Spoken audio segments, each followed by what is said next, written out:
ಅಬ್ಬಾ ನಿನ್ ಸೂಪರ್ ನಿಹಾರಿಕಾ. ನಿನ್ ಬ್ರೈನು ಬುಲೆಟ್ ಟ್ರೈನ್ಗಿಂತನೂ ಫಾಸ್ಟು. ಶತ್ರುನ ಸೋಲ್ಸೋದ್ರಲ್ಲಿರೋ ಆನಂದಕ್ಕಿಂತ ಸಿಕ್ಕಾಕ್ಸೋದ್ರಲ್ಲಿ ಇನ್ನೂ ಜಾಸ್ತಿ ಆನಂದ ಇರುತ್ತೆ. ಆಗ್ಲೇ ಆನಂದ ಪಡ್ಬೇಡ, ಆಮೇಲೆ ಏನ್ ಬೇಕಿದ್ರೂ ಆಗ್ಬೋದು ನಿಹಾರಿಕಾ. ಅಮ್ಮವ್ರ ಮೇಲೆ ಆಣೆ ಮಾಡಿದ್ರು ಕೂಡ ನೀನು ಈ ಶೋಭನನ ನಿಲ್ಲಿಸ್ತೀಯಾ? ಅವನೇ ತಡಿಯಲ್ಲ, ಅಮ್ನೋರ್ ತಡಿಬೋದೇನೋ. ಆ ಅಮ್ನೋರ್ ಕಟಾಕ್ಷ ನಿನ್ ಮೇಲೆ ಇರಲ್ಲ ಅಂತ ನನ್ ನಂಬಿಕೆ. ಇವಾಗ ನನ್ ಟೈಮ್ ನಡೀತಾ ಇದೆ ಅವನಿ.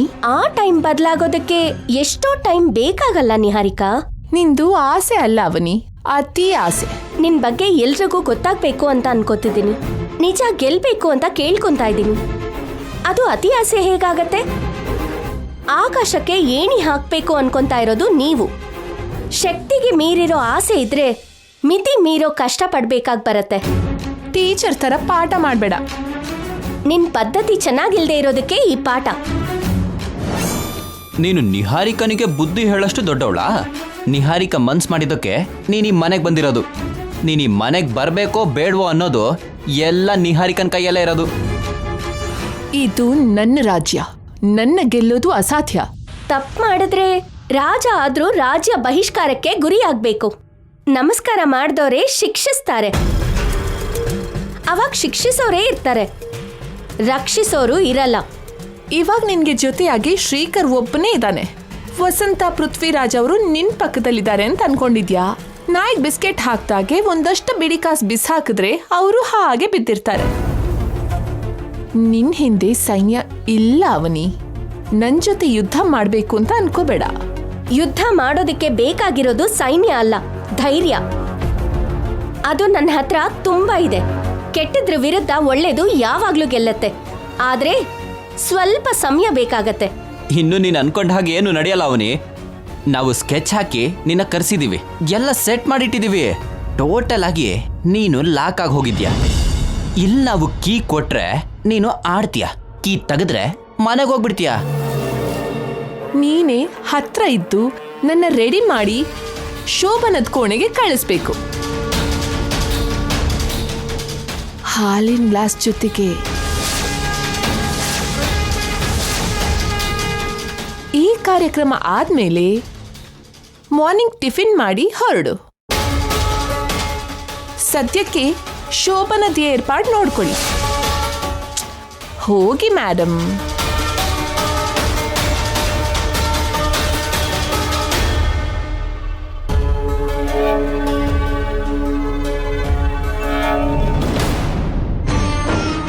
ಕಾವ್ಯ ಮದುವೆ ಈ ಮನೆಯಲ್ಲೇ ನಡೆದಿದ್ರೆ ಇವತ್ತು ಕೃಷ್ಣ ನಿಹಾರಿಕಾ ಶೋಭನ ನಡೀತಿರೋ ಹಾಗೆ ನಮ್ಮ ಮಗಳಿಗೂ ಕೂಡ ಮಾಡಿಸ್ತಿದ್ವಿ ಅಲ್ವೇನ್ರಿ? ಬೇಜಾರು ಮಾಡ್ಕೋಬೇಡ ವಸಂತ. ಎಲ್ಲ ನಾವು ಅನ್ಕೊಂಡಾಗ ನಡೆದ್ರೆ ಅದು ಜೀವನ ಯಾಕಾಗುತ್ತೆ? ಅಣ್ಣ, ನಿಮ್ಮ ನೋವು ನನಗೆ ಅರ್ಥ ಆಗತ್ತೆ. ಕಾವ್ಯ ಬಗ್ಗೆ ನೀವು ಯೋಚನೆ ಮಾಡಬೇಡಿ. ಶ್ರೀಕರ್ ಬಾವ ಪವನ್ಗೆ ಜಾಬ್ ಕೊಡ್ಸಿದ್ದಾರೆ, ಬೇರೆ ಮನೆ ತಗೊಂಡು ಆನಂದವಾಗೇ ಇದ್ದಾರೆ. ಸದ್ಯದಲ್ಲೇ ಎಲ್ಲ ಸರಿ ಹೋಗುತ್ತೆ, ಎಲ್ರೂ ಒಂದಾಗ್ತೀರಾ. ತಂದೆ ತಾಯಿಯಾಗಿ ನಾವು ಮಾಡದೇ ಇರೋದನ್ನ ಕಾವ್ಯ ವಿಷಯದಲ್ಲಿ ನೀನ್ ಮಾಡ್ತಿದ್ಯಮ್ಮ. ಅಮ್ಮನ ಸ್ಥಾನದಲ್ಲಿದ್ದು ಕಾವ್ಯಾಗ ನೀನು ಮದುವೆ ಮಾಡಿದೆ, ತಂದೆ ಸ್ಥಾನದಲ್ಲಿದ್ದು ಶ್ರೀಕರ್ ಅಳಿಯನಿಗೆ ಕೆಲಸ ಕೊಡಿಸ್ದ. ಏನು ಮಾಡಿದ್ರೆ ನೀನು ಋಣ ತೀರ್ಸೋಕ್ಕಾಗುತ್ತೆ ಅಂತ ಮಾತು ಹೇಳ್ಬೇಡ ಅತ್ಗೆ. ನಾನೊಂದು ಒಳ್ಳೆ ಕೆಲಸ ಮಾಡಿದೆ. ಪ್ರೇಮಿಗಳಾಗಿ ಇದ್ದವ್ರನ್ನ ದಂಪತಿಗಳಾಗಿ ಮಾಡಿದ್ದೀನಿ. ಮರ್ಯಾದೆ ಹೋಯ್ತು, ಕಾವ್ಯ ಭಾರ ಆಗೋದ್ಲು ಅಂತ ಅವ್ರು ಅನ್ಕೊಂಡ್ರು. ಸಂಬಂಧ ಜವಾಬ್ದಾರಿ ಅಂತ ನೀನು ಅನ್ಕೊಂಡೆ. ಸಂಬಂಧಗಳು ಹೆಸರಿಗಿದ್ರೆ ಸರಿ ಹೋಗಲ್ಲ, ಮನ್ಸಲ್ಲಿ ಕೂಡ ಇರಬೇಕು. ನಿನಗೆ ಎಷ್ಟೋ ಮಾತು ಅಂದಿದ್ದೀವಿ, ಎಷ್ಟೊಂದು ಆರೋಪ ಮಾಡಿದ್ದೀವಿ, ತುಂಬ ಅವಮಾನಿಸಿದ್ದೀವಿ. ಆದರೆ ಅದೇನು ಮನಸ್ಸಲ್ಲಿ ಇಟ್ಕೊಳ್ಳದೆ ನನ್ನ ಮಗಳ ಭವಿಷ್ಯದ ಬಗ್ಗೆ ಯೋಚನೆ ಮಾಡಿದೆ. ನೀವು ನನ್ನ ಎಷ್ಟೇ ಬೈದ್ರೂ ಕೂಡ ನಿಮ್ಮನ್ನೆಲ್ಲ ನಾನು ನನ್ನವರು ಅನ್ಕೊಂಡಿದ್ದೀನಿ. ಅವನಿ ಅಂತ ನಿನಗೆ ಹೆಸರಿಟ್ಟಿರೋದಕ್ಕೆ ಆ ಭೂದೇವಿಗಿರೋ ಅಷ್ಟು ತಾಳ್ಮೆ ಸಹನೆ ನಿನಗಿದೆ. ನಾವು ಎಷ್ಟು ಮಾತಂದ್ರೂ ಮಮಕಾರದಿಂದ ತಗೊಂಡೆ. ನಿಂದು ದೊಡ್ಡ ಗುಣ ಅವನಿ. ನಮ್ಮ ಚಿಕ್ಕ ವಯಸ್ಸಿನಲ್ಲೇ ಅಪ್ಪ ಅಮ್ಮ ದೂರ ಆದ್ರು.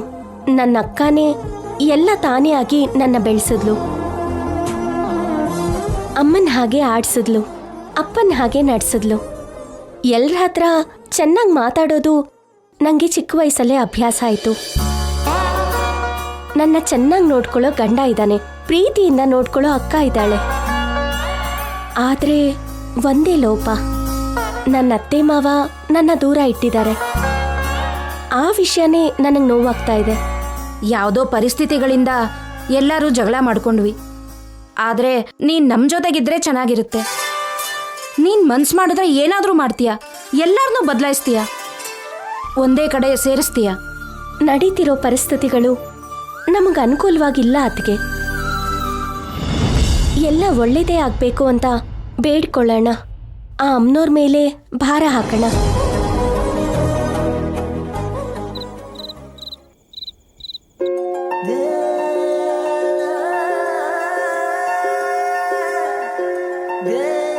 ಮಾಮೂಲಾಗಿ ತುಂಬಾ ಜನರಿಗೆ ಜಲಗಂಡ ಸರ್ಪಗಂಡ ಅಂತ ಇರುತ್ತೆ. ನಿಹಾರಿಕಾಗೆ ಶೋಭನ ಗಂಡ ಇರೋ ಹಾಗಿದೆ. ಏನ್ ವಸಂತ್ ಅವ್ರೆ ಹಾಗಂತಿದ್ದೀರಾ? ತಮಾಷೆಗೆ ಹೇಳಿದೆ ಕಣೆ. ನನ್ನ ಹತ್ರ ಅಷ್ಟು ದೊಡ್ಡ ಆಣೆ ಮಾಡಿಸ್ಕೊಂಡು ಇನ್ನು ಗಂಡಾಂತರಗಳ ಬಗ್ಗೆ ಮಾತಾಡ್ತಿದ್ಯಲ್ಲ ಅದಕ್ಕೆ. ಗಂಡಾಂತರ ಅಂದ್ರೆ ನೀನು ಅಂತಲ್ಲ ನನ್ನ ಉದ್ದೇಶ. ನಿಹಾರಿಕಾ ದೃಷ್ಟಿನಲ್ಲಿ ನಾನೇ ಅಲ್ವಾ? ಅಪ್ಪ, ಇವಾಗ ಟಾಪಿಕ್ ಬಿಟ್ಬಿಡಿ, ಇನ್ನೇನಾದ್ರೂ ಮಾತಾಡಿ. ಎಲ್ಲ ನಿರಾಳವಾಗಿ ನಡೆಯುತ್ತೆ, ನೀನೇನು ಟೆನ್ಷನ್ ಮಾಡ್ಕೋಬೇಡ. ಈ ಸಲ ನಿಂಗೆ ಅಮ್ಮನವ್ರ ಆಶೀರ್ವಾದ, ಅತ್ತೆ ಆಶೀರ್ವಾದ ಎರಡೂ ಇರೋದ್ರಿಂದ you don't worry Niharika. Shrikar ಯಾಕೆ ಬಂದಿಲ್ಲ ಅವನಿ? ಆಫೀಸಲ್ಲಿ ವರ್ಕ್ ಫಿನಿಶ್ ಮಾಡ್ಕೊಂಡು ಹೊರಡ್ತೀನಿ ಅಂತ ಹೇಳಿದ್ರು ಅತ್ತೆ. ಸರಿನಮ್ಮ.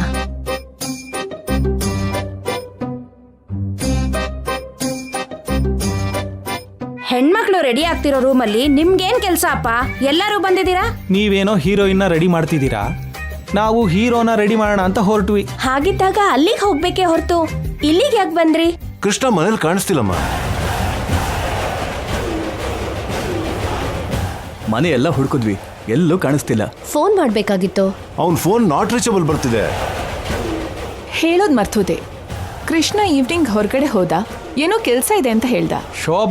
ಶೋಭನಾ ಅಂತ ಒಂದು ವಾರದಿಂದ ನನಗೆ ಟಾರ್ಚರ್ ಕೊಟ್ಟ. ಈಗ ಆ ಸಮಯ ಬಂದಾಗ ಏನ್ ಕೆಲಸ ಇದೆ ಅಂತ ಹೊರಗಡೆ ಹೋಗಿದ್ದಾನೆ. ಯಾವ ಕೆಲ್ಸದ ಮೇಲೆ ಹೋಗ್ತಿದ್ದೀನಿ ಅಂತ ಹೇಳಲಿಲ್ಲ, ಆದ್ರೆ ಬೇಗ ಬರ್ತೀನಿ ಅಂತ ಹೇಳ್ದ. ಇಂಥ ಟೈಮಲ್ಲಿ ಆಚೆ ಹೋಗೋದೇನಮ್ಮ? ನೀನ್ ಯಾಕೆ ಹೋಗೋದಕ್ ಬಿಟ್ಟೆ? ನಿಮ್ ಮಗನ್ಗೆ ಕಾಲು ಒಂದೇ ಜಾಗದಲ್ಲಿ ನಿಲ್ಲಲ್ಲ ಅಲ್ವಾ ಅತ್ತೆ? ಇದಕ್ ಮುಂಚೆ ನಮ್ಮ ಮನೇಲಿ ಇಂಥ ಫಂಕ್ಷನ್ ಏನಾದ್ರೂ ನಡೆದಾಗ ಎರಡರಲ್ಲಿ ಏನೋ ಒಂದು ನಡೀತಿತ್ತು. ಆ ಎರಡನೇದೇನು ಅಂತ ಹೇಳು. 1, ನನ್ನ 6th ಸೆನ್ಸು ಏನೋ ಹೇಳೋದು. 2, ನನ್ನ ಕಣ್ಣು ಹೊಡ್ಕೊಳ್ಳೋದು. ಇವಾಗ ಆ ಎರಡರಲ್ಲಿ ಒಂದು ಕೂಡ ನಡೀತಿಲ್ಲ, ಅದು ಕೂಡ ಮಾರ್ನಿಂಗಿಂದ. ನನಗಂತೂ ತುಂಬಾ ವಿಚಿತ್ರವಾಗಿ ಅನಿಸ್ತಿದೆ. ಈ ಸಲ ನಾನು ನೀವ್ ಕೇಳ್ಕೊಂಡ ಹಾಗೆ ನಿಮ್ ಕಣ್ಣು ಮುಂದೆನೆ ಇದೀನಿ ಅಲ್ವಾ ಅಣ್ಣ, ಅದಕ್ಕೆ ಏನೂ ನಡೀತಾ ಇಲ್ಲ.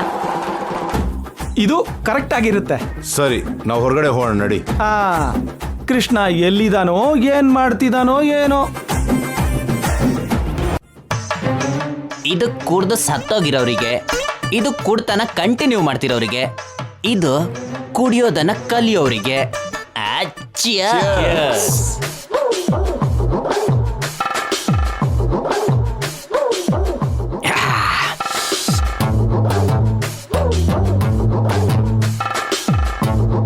ಏಯ್, ಏನೇ ಆದ್ರೂ ಈ ಎಣ್ಣೆನ ಕಂಡುಹಿಡಿದವನು ಮಹಾನುಭಾವ ಕಣ.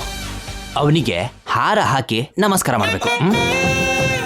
ಲೇ, ಇದು ನಮ್ಮ ಬ್ಯಾಚುಲರ್ ಪಾರ್ಟಿ, ಇದನ್ನ ಮತ್ತೆ ಮತ್ತೆ ಕೇಳಬೇಡಿ. ನಾವೇನೋ ಕೇಳೋದಿಲ್ಲ, ಮತ್ತೆ ಮತ್ತೆ ನೀನೇ ಕೊಡ್ತಿದೀಯಲ್ಲ. ಇದಕ್ ಮುಂಚೆನೂ ಕೂಡ ಬ್ಯಾಚುಲರ್ ಪಾರ್ಟಿ ಕೊಟ್ಟಿದ್ದೆ, ಅವತ್ತು ನಿನ್ ಶೋಭನ ಕ್ಯಾನ್ಸಲ್ ಆಗಿತ್ತು. ಅಣ್ಣ, ಈ ಸಲನಾದ್ರೂ ನಡೆಯುತ್ತೆ ಅಂತೀಯಾ? ಲೇ, ಈ ಸಲ ನಿಲ್ಲೋ ಮಾತೇ ಇಲ್ಲ ಕಣ. ನಾವಿಬ್ರು ಎಣ್ಣೆ ವಾಟರ್ ತರ ಮಿಕ್ಸ್ ಆಗ್ಬಿಡ್ತೀವಿ. ಆದ್ರೂ ಅಲ್ಲಿದ್ದು ಹಾಲ್ ಗ್ಲಾಸ್ಗೋಸ್ಕರ ವೆಯ್ಟ್ ಮಾಡೋದ್ ಬಿಟ್ಟು ಇಲ್ಲಿ ಬಂದು ಎಣ್ಣೆ ಗ್ಲಾಸ್ ಇಟ್ಕೊಂಡಿದ್ಯಲ್ಲ. ಇಲ್ಲಿ ಬನ್ನಿ, ಹುಡುಗರಿಗೆ ಎಣ್ಣೆ ಹೊಡಿಸ್ಬಿಟ್ರೆ ಈ ತರ ಎಗ್ರುತ್ತಾ ಫಾಸ್ಟ್ ಆಗಿ ನುಗ್ಬಿಡ್ತಾರೆ. ಜಾಸ್ತಿ ಕುಡಿಬೇಡಣ, ಹೋಗಿ ನಿದ್ರೆ ಮಾಡ್ಬಿಡ್ತೀಯ. ಲೈ, ಒಂದು ಫುಲ್ ಎತ್ತಿ ಫುಲ್ ನೈಟ್ ಎದ್ದಿರ್ತೀನಿ. ಏ ಕಿಟ್ಟು, ಒಂದು ವಿಷಯದಲ್ಲಿ ಮಾತ್ರ ನಿನ್ನನ್ನು ಮೆಚ್ಕೋಬೇಕು ಕಣ. ಯಾವ ವಿಷಯದಲ್ಲ? ದೊಡ್ಡ ಮನೆ ಮಗ ಆದ್ರೂ ನೀನು ನಮ್ಮನ್ನೆಲ್ಲ ಮರೀದೆ ಕರೆದು ಪಾರ್ಟಿ ಕೊಡಿಸ್ತಿದ್ಯಲ್ಲ, ನೀ ಗ್ರೇಟ್ ಕಣ. ಫ್ರೆಂಡ್ಶಿಪ್ಗೆ ನಾನು ಅಷ್ಟು ವ್ಯಾಲ್ಯೂ ಕೊಡ್ತೀನಿ ಕಣ್ರೋ. ಸರಿಯಾದ ಸಮಯಕ್ಕೆ ನಾನು ಹೋಗ್ಬೇಕು. ಇವಾಗ ಸದ್ಯಕ್ಕೆ ಸಾಕು ಕಣ್ರೋ. ನೀವೆಲ್ಲ ಎಂಜಾಯ್ ಮಾಡ್ಕೊಳ್ಳಿ. ಸಾಕ್ರೋ, ಸಾಕು. ಬರ್ತೀನಿ. ಓಕೆ ಅಣ್ಣ.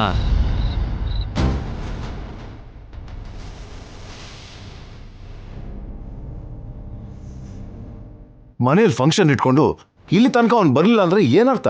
ಯಾವತ್ ಹೊರಗಡೆ ಹೋದ್ರು ಇಷ್ಟೊತ್ತು ಹೊರಗಡೆ ಇರೋದಿಲ್ವಲ್ಲ, ಇವತ್ತೇನಾಯ್ತು ಮತ್ತೆ? ಕೃಷ್ಣಂಗೆ ತುಂಬಾ ಅವತಾರ ಇದ್ದ ಹಾಗೆ ನಮ್ಮ ಕೃಷ್ಣಂಗೂ ಕೂಡ ತುಂಬಾ ಅವತಾರ ಇದೆ ಅತ್ತೆಯವ್ರೆ. ಹೊರಗಡೆ ತೋರ್ಸ್ಕೊಳಲ್ಲ ಅಷ್ಟೇ. ಒಂದೊಂದ್ಸಲ ನೀನ್ ಏನ್ ಮಾತಾಡ್ತೀಯೋ ಸರಿಯಾಗಿ ಅರ್ಥನೇ ಆಗಲ್ಲ ಭಾವ. ಅವ್ರ ಬಗ್ಗೆ ಗೊತ್ತಿಲ್ದೇ ಇರೋದು ಏನಿದೆ ರಾಧಾ? ತಿಂಡಿ ಪೋತನ್ ಬಾಯಿಗೆ ಏನೋ ಒಂದ್ ತಿಂಡಿ ಬೇಕು ಅನ್ನೋ ಹಾಗೆ ಮಾತಾಡೋನ್ ಬಾಯಿಗೆ ಏನೋ ಒಂದ್ ಮಾತು ಬೇಕು. ಅವನಿ, ಏನ್ ಬಾವಾ? ಕೃಷ್ಣ ಇಷ್ಟೊತ್ತಾದ್ರೂ ಬರ್ದೇ ಇರೋದ್ರ ಹಿಂದೆ ತಮ್ಮ ಹಸ್ತಕ್ಷೇಪ ಏನೂ ಇಲ್ಲ ಅಲ್ವಾ? ಬೆಳಗ್ಗೆಯಿಂದ ನಿಮ್ ಕಣ್ ಮುಂದೆನೇ ಇದ್ದೀನಿ. ನಾನು ಯಾರ ಹತ್ರನೂ ಫೋನಲ್ಲೂ ಮಾತಾಡ್ಲಿಲ್ಲ, ನೋಡ್ಲೂ ಇಲ್ಲ. ಆದ್ರೂ ಸರಿ, ಪದೇ ಪದೇ ನನ್ನನ್ನೇ ಯಾಕೆ ಅನುಮಾನಿಸ್ತಾ ಇದ್ದೀರಾ? ಆಗಿನ ಪ್ರಭಾವ ಎಲ್ಲರ ಮನ್ಸಲ್ಲೂ ಹಾಗೆ ಉಳ್ಕೊಂಡಿದೆ. ನನ್ನ ಹತ್ರ ಏನಾದ್ರೂ ಮಾಯಾ ಮಂತ್ರ ಇದೆಯಾ? ನಾನು ಇಲ್ಲೇ ಇದ್ದು ಕೃಷ್ಣ ಭಾವನ್ನ ಇಲ್ಲಿಂದ ಮಾಯ ಮಾಡೋದಕ್ಕೆ? ನೀನ್ ಅನ್ಕೊಳ್ಳಲ್ಲ, ಆದ್ರೆ ಅನ್ಕೊಂಡ್ರೆ ಏನು ಬೇಕಾದ್ರೂ ಮಾಡ್ತೀಯ ನೀನು. ನಿಜವಾಗ್ಲೂ ಅವನಿ ಅಂದ್ಕೊಂಡ್ರೆ ಏನ್ ಬೇಕಾದ್ರೂ ಮಾಡ್ತಾಳೆ. ಆದ್ರೆ ಈ ಶೋಭನ ಹಾಳು ಮಾಡಲ್ಲ ಅಂತ ಮಾತು ಕೊಟ್ಟಿದ್ದಾಳಲ್ಲ, ಅದಕ್ಕೆ ಏನೂ ಮಾಡಲ್ಲ. ಅವನಿ ಕಾವ್ಯನಿಗೆ ಮದ್ವೆ ಮಾಡ್ದಾಗಿಂದ ನೀವು ಅವನಿಗೆ ತುಂಬಾನೇ ಸಪೋರ್ಟ್ ಮಾಡ್ತಾ ಇದ್ದೀರಾ ಅಕ್ಕ. ಒಳ್ಳೇದು ಯೋಚನೆ ಮಾಡೋರ್ನ, ಒಳ್ಳೆ ಕೆಲಸ ಮಾಡೋರ್ನ ಸಪೋರ್ಟ್ ಮಾಡ್ಬೇಕಲ್ವಾ ಬಾಮಾಯ್ದ? ನಾವ್ ಒಳ್ಳೆಯವರು ಅಂತ ಅನ್ಕೊಂಡವರೆಲ್ಲ ನಮ್ಮನ್ ತುಂಬಾ ಕೀಳಾಗಿ ನೋಡಿದ್ರು. ನಾವ್ ಕೆಟ್ಟವರು ಅನ್ಕೊಂಡವರೆಲ್ಲ ನಮ್ಮನ್ ಗೌರವಿಸಿದ್ರು, ಸಹಾಯ ಮಾಡಿದ್ರು. ಅದಕ್ಕೆ ಅಂತಾರೆ ಉಪ್ಪು ಸಕ್ಕರೆ ಒಂದೇ ಥರ ಇದ್ರು ರುಚಿ ಬೇರೆ ಅಂತ. ಅಪ್ಪ, ಏನ್ ನಿಮ್ ಗೋಳು? ಸ್ವಲ್ಪ ಹೊತ್ತು ಸುಮ್ಮನೆ ಇರ್ತೀಯ ಪೃಥ್ವಿರಾಜು? ಸರಿ ಅತ್ತೆ. ಇದೆಲ್ಲ ಯಾಕೆ? ಒಂದ್ಸಲ ನಿನ್ ಗಂಡಂಗ್ ಫೋನ್ ಮಾಡು. ಹೌದಮ್ಮ, ಮೊದಲು ಆ ಕೆಲಸ ಮಾಡು. ಇವ್ರ ಕಾಟ ಆದ್ರೂ ಕಡಿಮೆ ಆಗುತ್ತೆ. ಆಗ್ಲೇ ಒಂದ್ಸಲ ಕಾಲ್ ಮಾಡಿದ್ದೆ, ರೀಚ್ ಆಗ್ಲಿಲ್ಲ. ಮತ್ತೆ ಮಾಡಿ ನೋಡ್ತೀನಿ.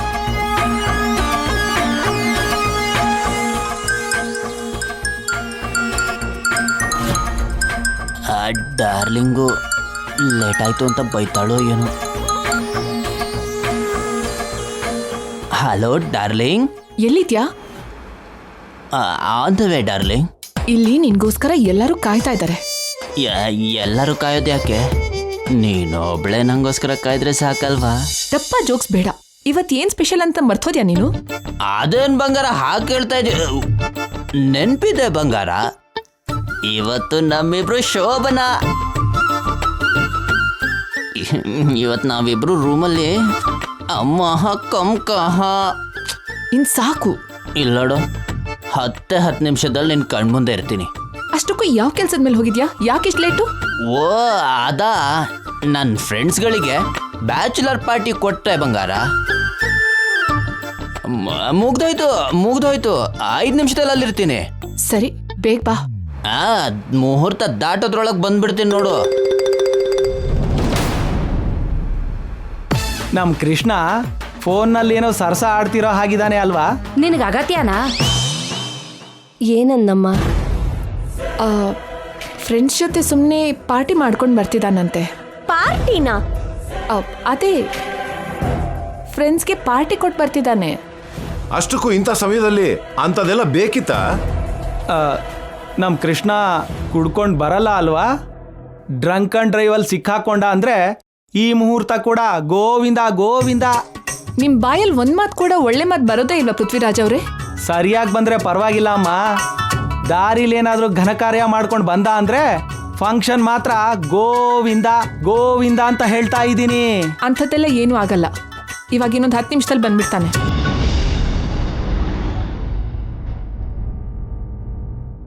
ಇಷ್ಟು ದಿನ ಹೆಂಡತಿ ಸಂಪಾದನೆಯಲ್ಲಿ ತಿಂದು ಬದುಕಿದ್ದೆ. ಇವತ್ತು ನನ್ನ ಸಂಪಾದನೆಯಲ್ಲಿ ಈ ಬಿರಿಯಾನಿ ತಗೊಂಡು ಹೋಗ್ತಾ ಇದ್ರೆ ಏನೋ ಸಾಧಿಸಿರೋಷ್ಟು ಆನಂದ ಆಗ್ತಿದೆ. ಸುಜಾತ, ಸೌಮ್ಯ ಇವತ್ತು ತುಂಬ ಆನಂದ ಪಡ್ತಾರೆ.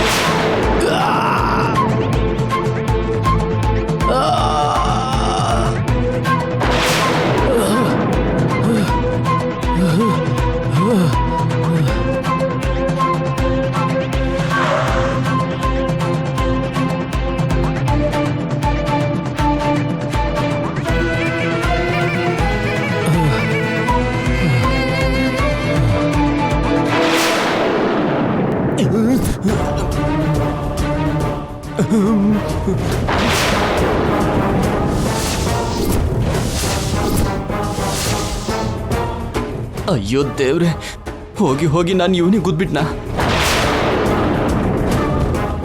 ಇವನಿಂದ ರಾಷ್ಟ್ರಕ್ಕಾಗ್ಲಿ ಕುಟುಂಬಕ್ಕಾಗ್ಲಿ ಯಾವ ಉಪಯೋಗನೂ ಇಲ್ಲ. ಹೋದ್ರೆ ಹೋಗ್ಲಿ. ಯಾರಾದ್ರೂ ನೋಡೋಕ್ಕೂ ಮುಂಚೆ ನಾನು ಎಸ್ಕೇಪ್ ಆಗ್ಬಿಡ್ಬೇಕು.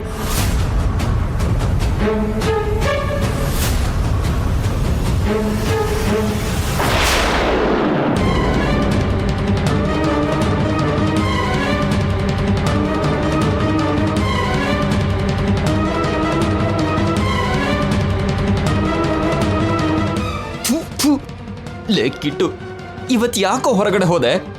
ಎಲ್ಲ ಮುಚ್ಕೊಂಡು ಮನೇಲೆ ಇದ್ದಿದ್ರೆ ಹೀಗೆಲ್ಲ ನಡೀತಾ ಇತ್ತಾ? ಇನ್ನು ಇದರಿಂದ ಏನೇನು ಕಾದಿದ್ಯೋ. ಈ ವಿಷಯ ಅಪ್ಪ ಅಮ್ಮನಿಗೆ ಗೊತ್ತಾದ್ರೆ ಆಮೇಲೆ ನನ್ನ ಶೋಭನ ಆದಂಗೆ.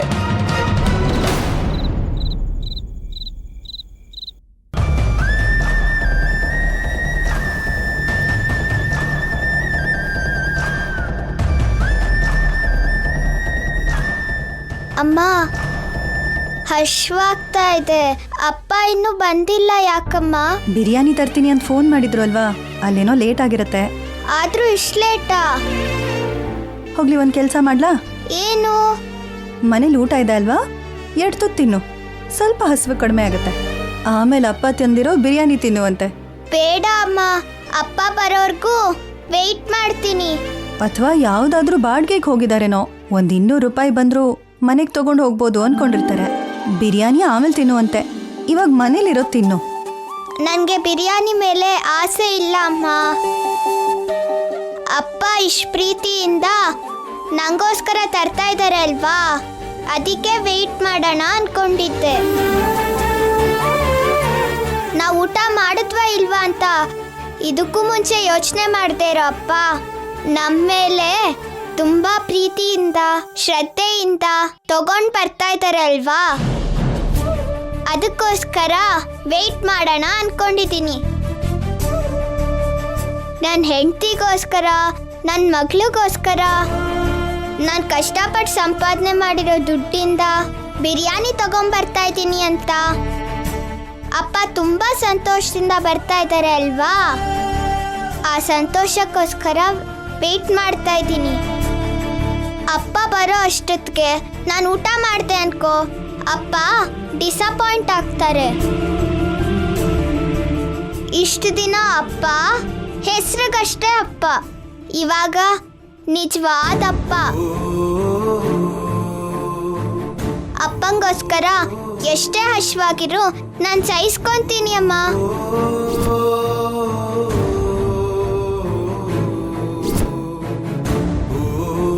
ಒಬ್ಬ ಕೆಟ್ಟವನು ಒಳ್ಳೆಯವನಾಗಿ ಬದಲಾಗಿರೋ ವ್ಯಕ್ತಿಗೆ ಎಷ್ಟು ಸಂತೋಷ ಆಗುತ್ತೋ ಇಲ್ವೋ ಗೊತ್ತಿಲ್ಲ, ಆದರೆ ಬದಲಾವಣೆನ ಗಮನಿಸಿದವ್ರಿಗೆ ಮಾತ್ರ ತುಂಬ ತುಂಬ ಖುಷಿ ಆಗುತ್ತೆ.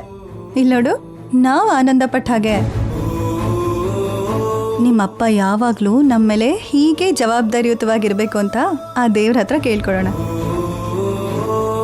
ಅಮ್ಮ, ಅಪ್ಪಂಗೆ ಇನ್ನೊಂದ್ಸತಿ ಫೋನ್ ಮಾಡಮ್ಮ. ಹಾಂ.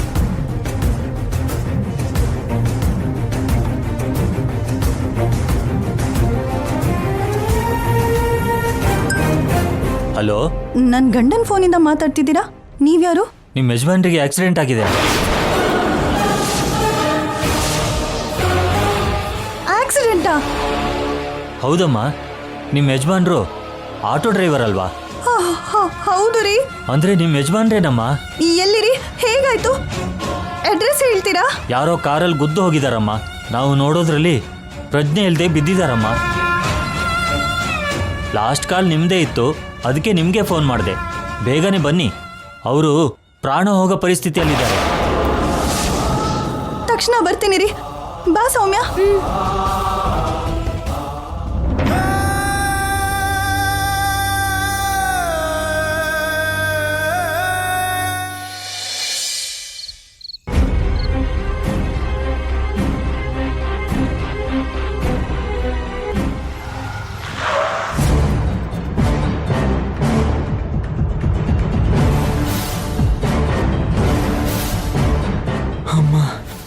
ನಾನು ಆಕ್ಸಿಡೆಂಟ್ ಮಾಡಿರೋ ವಿಷಯ ಈ ಮನೇಲಿ ಗೊತ್ತಾಗಬಾರ್ದು ಅಂದರೆ ನನ್ನ ಮುಖದಲ್ಲಿ ಯಾವ ಟೆನ್ಷನು ಕಾಣಬಾರ್ದು. ಅಲ್ಲಿ ಸ್ಪಾಟಲ್ಲಿ ನರಸಿಂಹ ನನ್ನ ಮುಖನಂತೂ ನೋಡಿಲ್ಲ. ಅದಕ್ಕೆ ನನ್ನ ಬಗ್ಗೆ ಯಾರಿಗೂ ಗೊತ್ತಾಗಲ್ಲ. ಲೇ ಕಿಟ್ಟು, ಇದಕ್ಕೂ ಮುಂಚೆ ಕಳ್ತನ ಮಾಡ್ಕೊಂಡು ಹೇಗೆ ಮ್ಯಾನೇಜ್ ಮಾಡಿ ಸಾಯ್ತಾ ಇದ್ದೀಯೋ ಈಗಲೂ ಹಾಗೆ ಮ್ಯಾನೇಜ್ ಮಾಡು.